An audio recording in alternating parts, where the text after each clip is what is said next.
Leisure with Tracey and Michele. Take it away, sisters. Hello, everybody. I just want to say thank you for tuning in to Sisters of Leisure. My name is Tracey. I am just one half of Sisters of Leisure, where we are living every day and seeking and understanding real events. And I am Michele, the little sister. And you are? Yeah.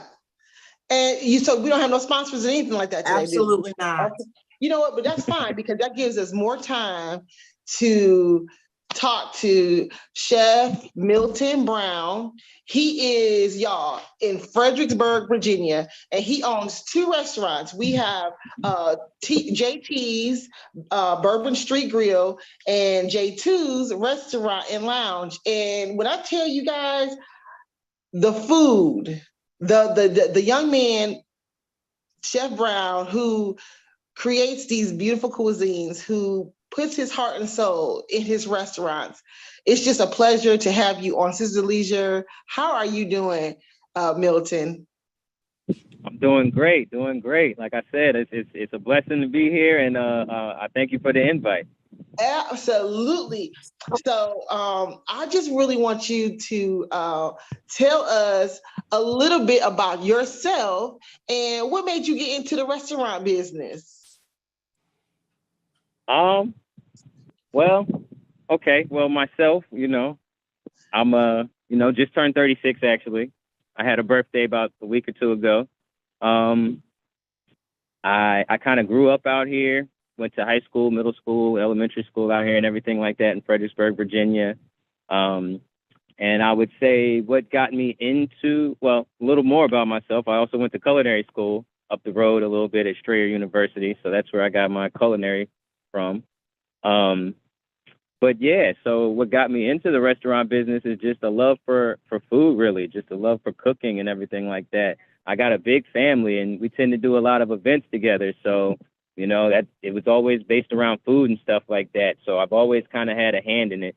So that's where I got my start from, really. I think that's amazing. I'm a foodie. I'm just gonna let you know. Okay. Mm-hmm. And I know when my sister said the food was amazing, I wish I was there. My mouth was, I felt it, I tasted it. I knew that food was absolutely amazing. So do you put all your love into when you cooking your food and all your time into really prepping? Oh yeah. Like this is 100% passion for me. So I put 100% of everything into the food, especially the recipes and the menu design and everything. That's all 100% me. Well, pretty much 100% me and all of my influences from when I was younger and things like that. So that's pretty much where it came to. But no, like they say, when you find something you love to do, you'll never work a day in your life. I think I'm there now. So definitely a passion. You know what? And Milton, you can tell, because real quick, there was a situation where it was so many of us, like it was a lot of us. And he was able to cook all this food at his restaurant and host all of us.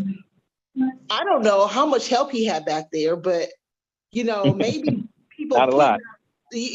People putting out the plates or whatever, but actually cooking and prepping the food, I'm not too sure. But at the end of the day, he didn't break a sweat and he did it with a smile. And so, it was just a joy to see the passion and eat of the food that was prepared. But Milton, so you are one of not a whole lot of Black-owned restaurants in Fredericksburg. Yeah, no. In my area, I want to say, you could probably count us on your hand as far as the restaurants that are actually Black-owned and 100% Black-owned.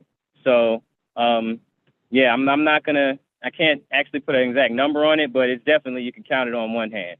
Yeah, so. I did a little research and I noticed that the Black-owned restaurant, there's a few, but there's not a whole lot. And so, like, being in Atlanta, I mean, it's like a really big thing to be a Black-owned restaurant here in Atlanta. So it's very common.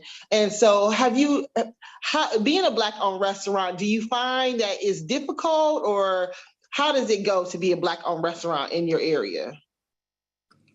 Well, I'll just say, from my upbringing, my mother and my father, they're both, they have a military background.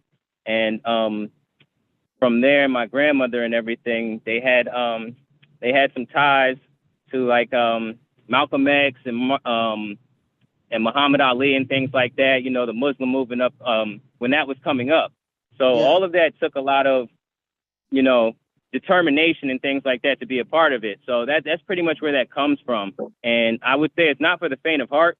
If you're not ready for a struggle and a fight, this probably isn't the thing for you, at least not in this area. I don't know what it's like in other cities like Atlanta. It may be more accepting and welcome, but it's definitely a fight out here. So, but I'm here for it. Yeah. So what is the fight that you speak of? The fight? Mm-hmm. Just dealing with, what's the best way to put it? People's preconceived notions of what an African-American business would be, what those stigmas are that they put on establishments that they think are going to open up. And it's just kind of overcoming those things and showing people that we're here to provide something that is unlike anything else. It's unparalleled. So that's really what we're here to do. And it's just a process, Me personally, I tend to think that we could support each other a lot more when people are trying to do endeavors like that. So that's just things I see lacking in this area that I would like to see more of. But it's definitely coming along and it's definitely growing. And I think that us being a part of the restaurant tapestry out here and doing what we're doing, I definitely think it's opening up, waking people up and showing people there's an opportunity out here. And all you have to do is really just be ready to put the work in. Really? Because, and that's another thing, Milton, you're in location. Mm-hmm. I mean, you're right there downtown Fredericksburg in a very busy location. You know what? I was surprised to see everything that was happening in Fredericksburg, because I know my mother-in-law, your grandmother, was like, oh yeah, get there 30 minutes early. I'm like, what? I'm not, it's Fredericksburg. It's no need for me to get there 30 minutes early, but I should have got there earlier than that because it was busy, hard to park, because you're in the heart of it all. How did you find that location? Okay, so we had our first location out there on Route 3. That's kind of like a destination location. So you have to be kind of familiar with the area to know where we're at over there. And that's where I kind of developed my metal there. Went through those little odds and ends to let to work out the little kinks and everything like that. But from there, there was also another business established here. I kind of had a relationship with the previous owner. And I noticed that they had went out of business during COVID. So when I seen that opportunity, I came down here and I kind of jumped on it. I've always had my eye on this area, but the real estate down here is kind of hard to get into to find a place that's going to match match what you're looking to do down here, basically. And then a restaurant period, right here on William Street where we're at. This is, like you said, it's an A+++ location. It's amazing foot traffic, and we're right here on Restaurant Row, right in the middle of downtown Fredericksburg. So it just took a lot of patience, really, and I've got a vision. This was part of the vision. I wouldn't say this exact location, but it's working and it's getting us there. So I'm always I'm always planning on the next movement. So. I think that's absolutely amazing. First of all, that you said you had a vision. Yes. Whether it be that place or not, your vision is going to come to life. So you are really, really making it happen. Yeah. Yeah. So who inspires you? Who inspired you when it came to cooking, and who taught you what you've learned today besides Strayer? Oh yeah. Australia, they taught me the technique, the classical way to do things, the escoffier type of way to run the kitchen and things like that. So that's where I learned my structure and everything like that. But as far as flavors and everything like that, that's family. My grandmother, my mom, my uncles, we've got a big family, and we've always been doing big family events and stuff like that. So when I was young, I was always looking to kind of just stir the mac and cheese or add the cheese in there. I got a little older, I wanted to add the charcoal to the grill. I got a little older, they put me on the grill. So from there, now I'm hosting the events, as she said before. So like I said, all of that's a blessing, and it's been a wonderful journey, and I'm enjoying every bit of it. But I would have to say 100% of like my culinary education came from my family, first off and foremost, is that right there, and just my passion for food and cooking. So, I'm a self-study at first, then family and everything like that, and then I just went to culinary school to kind of refine the technique and everything that I was doing to make sure I could provide the top level of what I was looking to do. Yeah. Because okay, go ahead. How long have you been in business? In the restaurant business? Mm-hmm. In the restaurant business, our first location will be our 7th year in October. This location here, it'll be our 2nd year coming in March of next year.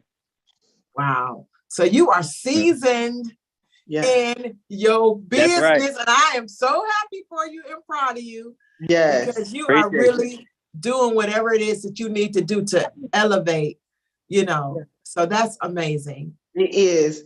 Say it takes 10 years to become an overnight success, and I definitely can attest to that. Yeah, because and it is beautiful to see your growth, because I want to say when I first met you, I just knew that you were, Boo, Waleed's nephew. And then we came to see my in-laws, and you had the restaurant, and I was like, okay, let's go. I couldn't wait to get back to the house to tear into, because I had to get some of everything. I just could not just get one thing. I had to get some chicken, some fish, some mac and cheese, some rice. I had to just get it all. And so I did. And then you were, like you said, on the grill, all those people you were able to feed and, at the barbecue. And then I come back and you have 2 locations, and you fed, I don't even know how many people was there. I was saying 70. It could have been less, it could have been more. But and then on top of that, you have the nighttime scene where you have the people upstairs with the live bands and the go-go bands and the reggae. It was just, and then the DJ downstairs. So it is a full experience of everything. It was extremely, I was extremely proud to say I know the owner of this place, and know that you have really, I see it. I've seen it from, from the birth of it. And it's beautiful, Milton. You should be proud of yourself. Appreciate you. Like I said, it's all a blessing. Like I said, I give glory to God every day for giving me the plan and the guidance and the strength to follow through these plans every day. So, I know that's where it starts first and foremost. But like you said, as you've seen, all of the people that you've seen, the live music at the end of the evening, and all of how all of that blends together. That's what I am. You know what I mean? I love music. I did that for a time period before I got into the restaurant business. So I've got my little ties in there and everything like that. But I love bringing people together. I know good music. I know great food. And I know those 2 things can create a great time for anybody that's involved in it. And I love being a part of that. I love being able to quarterback that situation. And that, like I said, it's a blessing. So. So let me ask you a question. Now, how do you keep cooks and your servers and all that? So how does that work? Because I know sometimes that could be a struggle. How do I keep them? Like I said, I mean, I've always kind of been an entrepreneurial type person. So I kind of, when it comes to people I work with, like I don't consider anybody employees. We work together. You know what I mean? We're all out here to try and provide something. We're all out here looking to get something to take care of us. There's a middle ground in that for all of us. I just try to make sure that everybody is taken care of. If you're on my team, I'm thinking about you before I think about myself. So I want to know when you go home at the end of the day, you've got a smile on your face, you're taken care of. You know, I care about your family and everything that you got going on in your home life. I think that's something that's lacking in just the business industry today. Is just, you know, most people are just work. How much work can you do? How much money can you bring into business? But I feel like if you provide a good environment for you and your employers, your staff, I think that just brings everybody up, brings the whole business up. So that's what's been working for me. And I've just been, you know, trying to keep going with it. Yeah, I love that concept. I think, you know, when you work as a team, it's like a family almost. You know what I mean? It's like, okay, right. If I win, you gonna win. So we all win. Yeah, you know, that's right. I think, that's so important. That's right. That's what I said. We're more like a family. We're not employees, co-workers, nothing like that. It's family. It's team. And that's what I want to instill and just keep growing from there.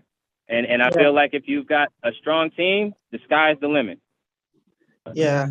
So do you have, and so Milton, like, I mean, because you wasn't busting the sweat. I was like, dang, because I've seen, for real. So like, you know, when I've seen chefs come out, you know, after cooking a meal and they this dusty flour, you know what I'm saying? Right.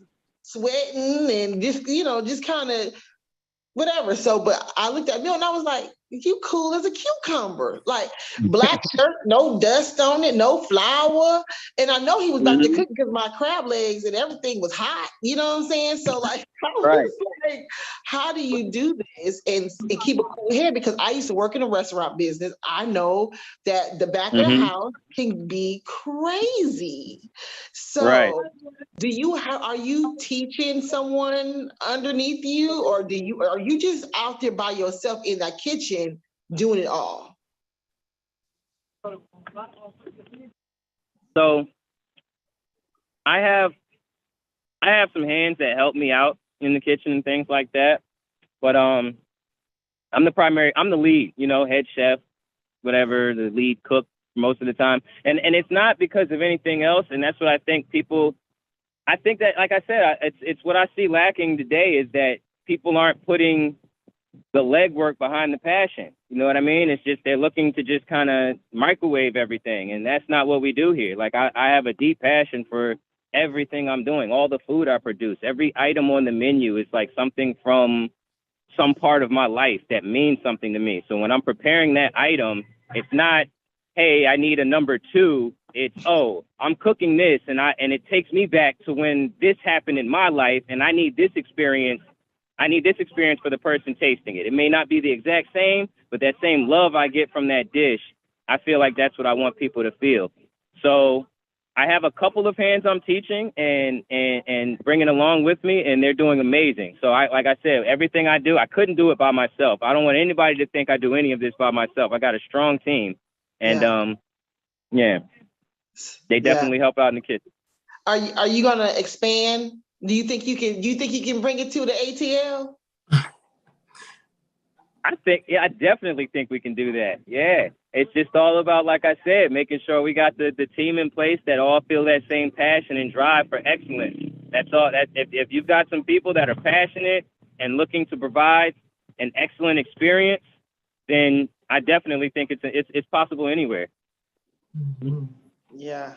Yeah, that is good. Well, I'm feeling some kind of way because I wanted some macaroni and cheese and greens and all that stuff too. But it's right. Okay. I'm gonna catch up. I'm definitely gonna catch up and get me and I want to feel that experience and taste it because I know my mom can cook. Yeah. Mm-hmm. Yeah. I've had her cooking and it's absolutely delicious. So I know you have been taught by the best. The best. Yeah. Yeah. That's right. So what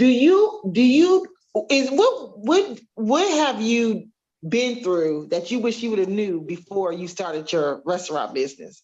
Was there anything that you like, you know what, if I would have known that, I would have did this?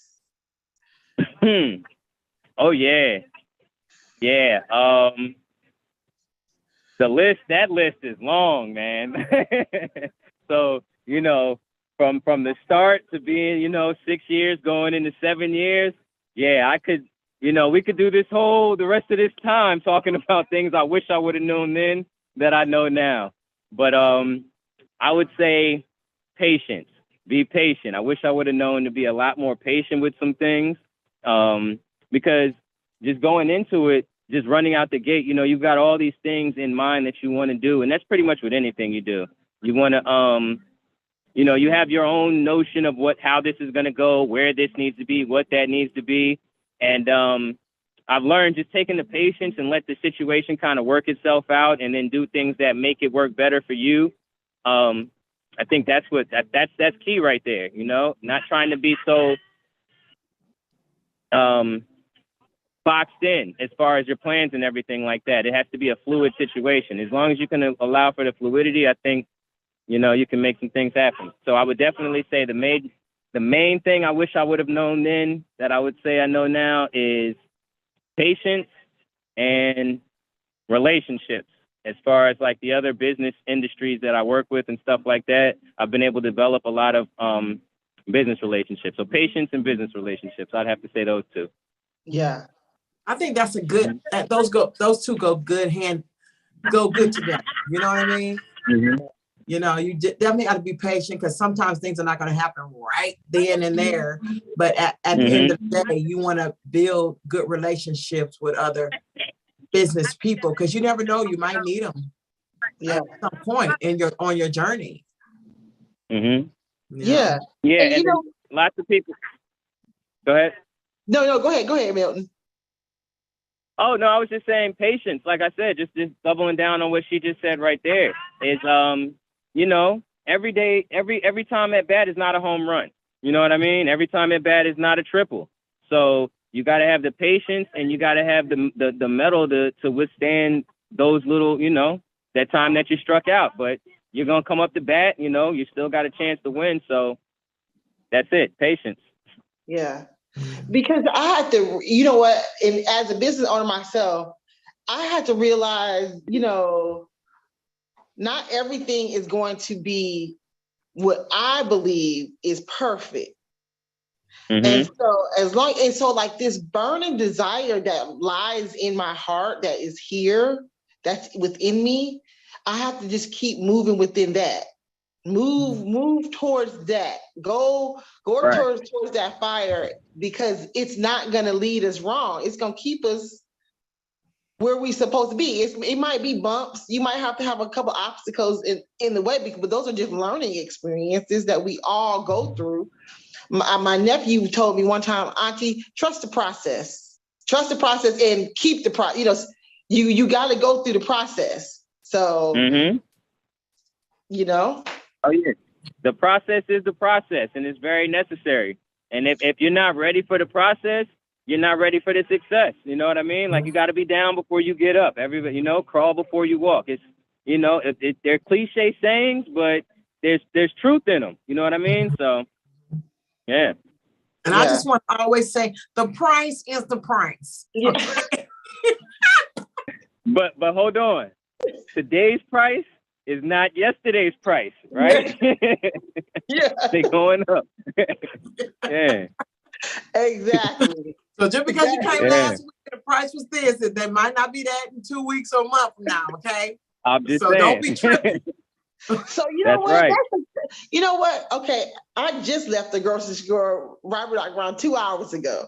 So Milton, how are you dealing with the price? The price is the price. How are you dealing with the price? Like, because seriously, let's talk about it. Like, how is it to go from these different prices? Because I don't know, I see a $1, maybe $2, maybe even more on certain items. I'm buying from the grocery store every day, and I'm going from, it's crazy. So what is it? How is that affecting you and the price?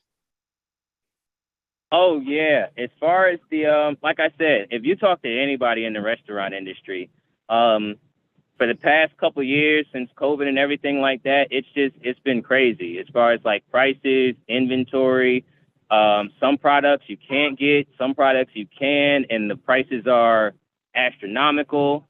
So it just kind of takes, you just got to be ready for. You got to be ready for it. You got to be willing. Like it's just a passion. So if you've got that burning passion, that burning desire to provide something, there's ways to find your way through. You might have to adjust some menu items. You may have to raise prices here and there, but it's all about using the tools that you've developed in the past, your education and what you know about your industry that you're in, culinary and everything like that, to find a way to make it through. So some items we've altered and changed them up. So sometimes we do like the oxtails, but it's a little different, a little different process instead of just doing the platter, because stuff like that has gone up. Chicken got crazy. It's just, like I said, different products. It's just crazy. So it's a process. I wouldn't say there's any magic to it. There's not one simple answer to solving it. It's just, you got to be prepared for it. If you're not in for the fight, then I don't know what to tell you, because it's definitely not an easy time for restaurants. I can't say that, but we've definitely found a way, and we diversify. So we have other avenues as well. Yeah. Like, we do nightlife and things. So, yeah. Yeah. So, well, I was just going to say, when you talk about the price, when you have good customer service and you provide a great product, a service, people they ain't going to stress out about it. They're going to be like, what, I'm still going because I love the atmosphere and I love what they bring. And I love the experience that I'm getting, so that's what I like. Yeah. So and that's the blessing right there, is that that's the blessing right there, is that, sometimes when we had to raise prices or anything like that, it's more quality and service and that they expect and that they receive. So there's really no issue in any time that we've had to do that. So, and they understand. If, like I said, if you talk to people and you let them know what's going on and they still receive that great service and that amazing food, then they usually have no issues with that. Mm-hmm. Yeah. So how can people get in touch with you or visit your restaurant if they were in Fredericksburg, Virginia? If you wanted to visit me and you're in Fredericksburg, Virginia, I would say drive down William Street, stop by 216, 218 William Street, and come check us out at J2's Restaurant and Lounge. We're also on Plank Road at 5933 Plank Road, Fredericksburg, Virginia. That's about 3.2 miles west past the Spotsylvania Town Center. And you can also find us online. We deliver Grubhub, Uber Eats, all of those websites. And then we're always doing some events in the evening. So, if you follow different bands and stuff in the area, they'll lead you to us. Yeah. Are you on Instagram? You're on Instagram, correct? Oh, yeah. You can check us out on social media as well. Instagram is at J2's _restaurant _ lounge. So J2's Restaurant and Lounge, and then Bourbon Street 540. Awesome. Yeah. You know what, Milton, first off, this is long overdue. And and so we have to definitely have you come back on the show. Will you please come back and see us? I'm proud to say that I have, sat down and broke bread with you and the family. And just to know that, I know the history of, I know the hands that have been blessed to prep it and to cook this food. So, and to start these restaurants and night scene and just have this beautiful business of yours. So I just appreciate you coming on and supporting Sisters of Leisure. And it takes a team. It takes all of us to get it out there. Mm-hmm. That's right. Mm-hmm. Yes.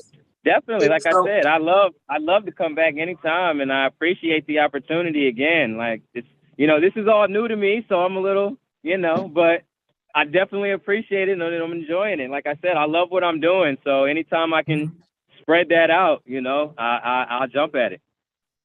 Absolutely. Well, we appreciate you being on our podcast, and I am looking forward to eating some of your food because I love to eat. Okay. You got to. We got some great things going on down here. If you get a chance on Sunday, we're doing Sunday brunch now. We got some amazing shrimp and grits, beignets, you know, a whole bunch of stuff. And like I said, we add the music in there, so you got the right vibe while you're eating. Bottomless mimosas. So, like I said, we're just trying to provide something out here that I feel like we've been missing. You know, this the music, as far as like the local scene, and the food, as far as being something that's down home and soulful. I think that's really lacking in the industry in the area. So we're out here, you know. Well, y'all got it going on. So y'all check Milton out on Michele. What's the name? It is J2's and JT's. JT's Bourbon Street Grill and J2's Restaurant and Lounge in Fredericksburg, Virginia. Putting them on a map, y'all. Yeah, so y'all need to check him out and get some bottomless mimosas and all that good food and entertainment on a Sunday. Yes. That's what it's about. I love appreciate it so much. It was. Appreciate you. I love it, Milton. Thank you so much.